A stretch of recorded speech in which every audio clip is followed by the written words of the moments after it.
많은 믿음의 사람은 피할 수 없는 상황과 환경에서 기도함으로 하나님의 구원을 경험했어요. 내 힘으로는 도저히 해결할 수 없는 이 문제 앞에서 기도함으로 하나님의 구원을 경험했다는 것을 한번 우리 읽어보도록 할게요. 열왕기하 19장 14절에서 19절 말씀 다 같이 읽을게요. 시작.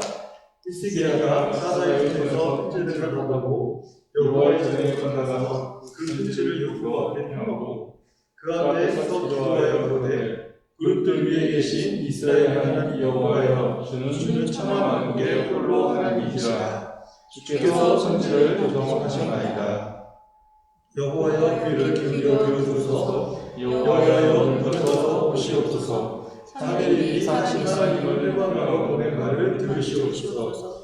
여호와여, 아수르 열방이 과연 이 땅과 그 땅을 황폐케 하고 또 그 진주를 물에 던졌사오니 이는 저희가 신이 아니요 사람의 손으로 지은 것 곧 나무와 돌뿐이므로 멸하였나이다. 우리 하나님 여호와여, 본때 이제 우리를 그 손에서 구원하옵소서. 그리하시면 천하 만국이 주의 여호와는 홀로 하나님이신 줄 아니까 합니다. 아멘. 겸손한 사람은 기도의 자리를 떠나지 않는 사람이라고 합니다. 이런 그 말씀을 하신 분이 있더라고요. 근데 제가 이 글을 읽으면서 참 이렇게 마음에 공감이 좀 많이 됐어요. 겸손한 사람은 기도의 자리를 떠나지 않는다. 이 말에 따르면 만약 지금 우리가 기도의 자리에서 멀어져 있다면 그럼 우리는 교만하다는 증거입니다 라고 더불어서 이야기를 하더라고요. 제가 제 자신을 돌아보니까 나는 겸손한 사람인가 나는 교만한 사람인가 하는 그런 고민을 좀 하게 되더라고요. 그래서 요즘 가만히 보니까 해도 좀 많이 부족하다는 느낌이 많이 들어서 이 교만 쪽에 제가 좀 더 가깝게 있지 않나 하는 그런 생각이 좀 들어요. 그런데도 불구하고 우리가 이게 주의 백성아 기도하라 이 기도 모임이 우리가 다시 기도의 자리를 찾을 방법과 그 방향을 제시해 준다라고 저는 생각을 합니다. 그래서 우리의 삶에 다시 겸손을 회복할 때까지 이 기도 시간을 우리가 좀 계속해서 함께하는 그런 시간을 가졌으면 좋겠습니다. 네, 오늘은 남유다 왕 히스기야의 기도에 관한 그 말씀을 좀 나누려고 하는데요. 열왕기하 19장에서 히스기야와 남유다 왕국은요 사상 최대의 그 위기를 직면하게 돼요. 히스기야는 25세의 나이에 왕이 됐어요. 그리고 6년 후에 아수르의 왕 사네립이 북쪽 이스라엘을 멸망시킵니다. 그리고 8년이 지나서 아수르는 18만 5천 명의 군대를 이끌고요 남유다 왕국도 이제 정복하려고 다시 침공을 해요. 이 사네립이 아수르의 군대 장관이 랍사게를 보내서 이제 남쪽 유다 왕국에 협박을 하고 그 항복을 요청하는 그런 이제 사신으로서 랍사게 사네립의 편지를 들고 이제 오게 돼요. 이때 히스기야의 나이가 몇 살이었냐면 39세입니다. 그러니까 이제 거의 이제 40이 딱 되려고 하는 그 나이죠. 히스기야는 나이 39세에 나라는 망하고 자기는 비참하게 죽을 수밖에 없는 엄청난 위기에 이제 히스기야가 놓이게 된 거예요.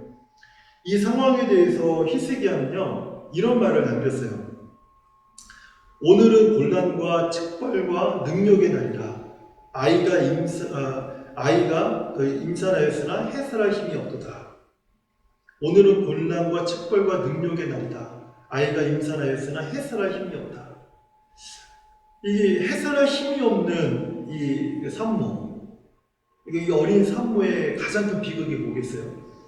산모도 죽고 뱃속의 아기도 죽고 이게 가장 비참한 상황인 거죠. 근데 지금 이 히스기야와 남쪽 유다 백성이 지금 이런 상황이라는 거예요. 지금 나이 39세에 히스기야 왕이 지금 직면하고 있는 위기가 지금 이런 상황이라는 거예요.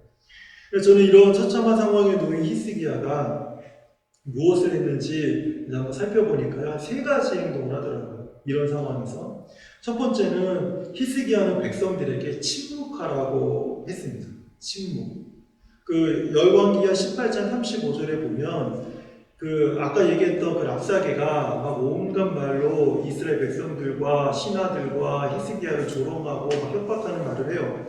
그런데 18장 36절을 보면 그러나 백성이 잠잠하고 한 말도 대답하지 아니하니 이는 왕이 명하여 대답하지 말라 하였습니다.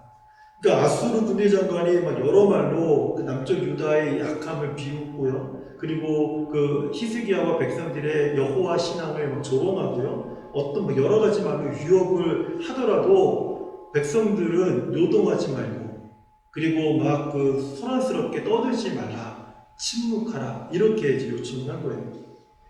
망하게 되었을 때 소란스럽게 하고 원망하고 불평하고 책임을 전가하는 많은 말들은요, 사실은 우리가 하나님의 구원을 맛보지 못하게 만들어요. 하지만 침묵하는 것은 하나님의 보좌를 움직이는 기도의 자리로 우리를 인도한다라는 거예요. 그래서 사실 우리가 힘들고 어려운 일을 당하게 되면 주변의 많은 사람들과 사람들에게 나의 상황을 알리는 것보다는 나의 형편을 막 토로하는 것보다는 침묵하는 것이 우리가 그 상황을 이겨내는 데 있어서 정말 유익하다는 거예요. 그 이유가 무엇이냐면 침묵하면 할수록 점점 하나님은 우리를 기도의 자리로 이끌어 가기 때문에 그래요. 두 번째로 히스기야가 한 일은 선지자 이사야에게 자신과 백성을 위해서 기도해 달라고 부탁을 했어요. 열왕기하 19장 4절 말씀을 보면요. 랍사게가 그주 아사루 왕의 보냄을 받고 와서 사신 하나님을 회방하였으니 당신의 하나님 여호와께서 혹시 저의 말을 들으셨을지라 당신의 하나님 여호와께서 그 들으신 말을 인하여 꾸짖으실 듯하니 당신은 이 남아있는 자를 위하여 기도하소서.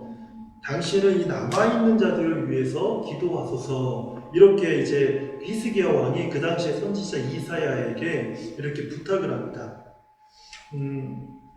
이 당시에 왜 이런 말이 있었냐면 아수르 군대 장관이었던 이 랍사게가요 온갖 조롱과 위협의 말이 담긴 이 사내립 왕의 말을 온 백성과 대신들이 또 왕이 들을 수 있도록 히브리 말로 큰 소리로 읽었어요.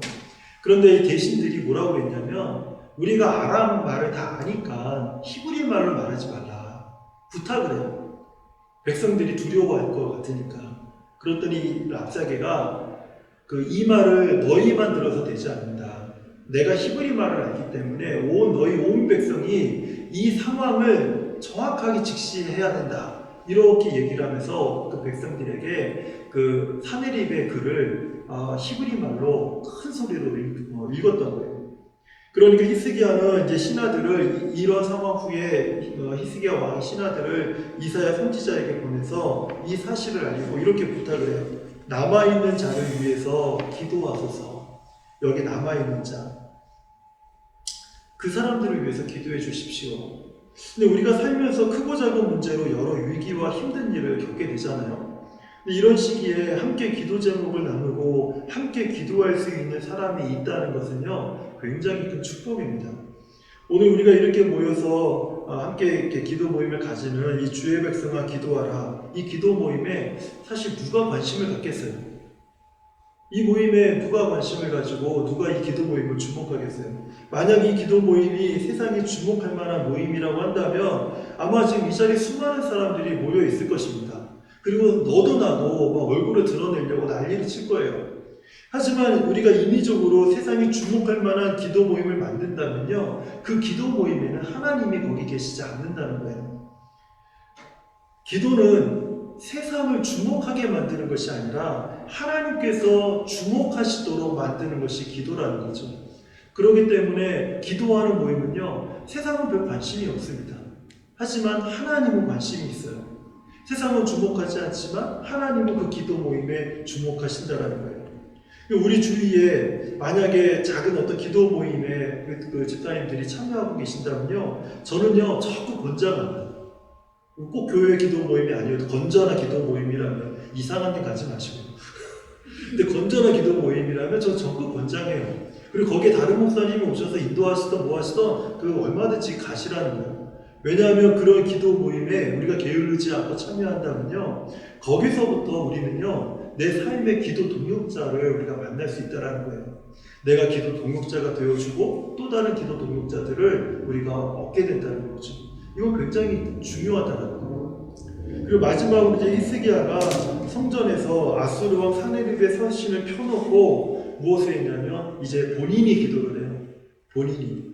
처음에 백성들이 하나님의 앞으로 나아올 수 있도록 침묵하라고 하고, 두 번째는 선지자에게 기도의 부탁을 드리고, 세 번째는 이제 본인이 직접 사네립의 그 서신을 펴놓고 하나님 앞에서 기도합니다.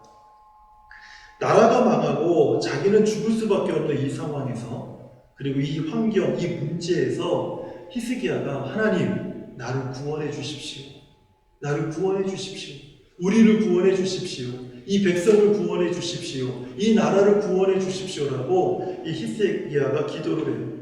하나님께서는 히스기야와 이사야와 이 백성들의 기도를 들으시고 사느립의 군대 18만 5천 명을요 치셨는데, 한밤에, 성경의 기록은 그래요, 한밤에 모두가 성장이 되어버렸어요.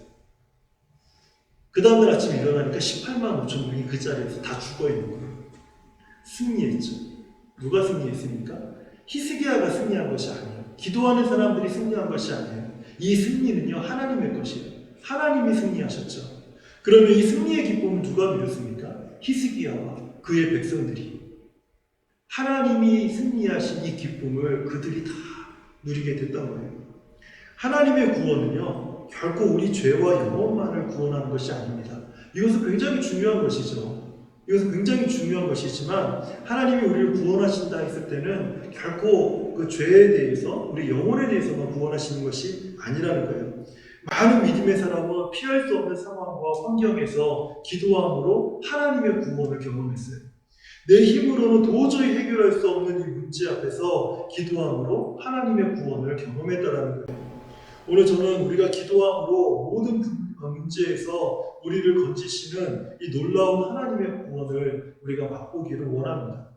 지금은 전 세계가 피할 수 없는 문제가 하나 있잖아요. 이 코로나 바이러스의 문제잖아요.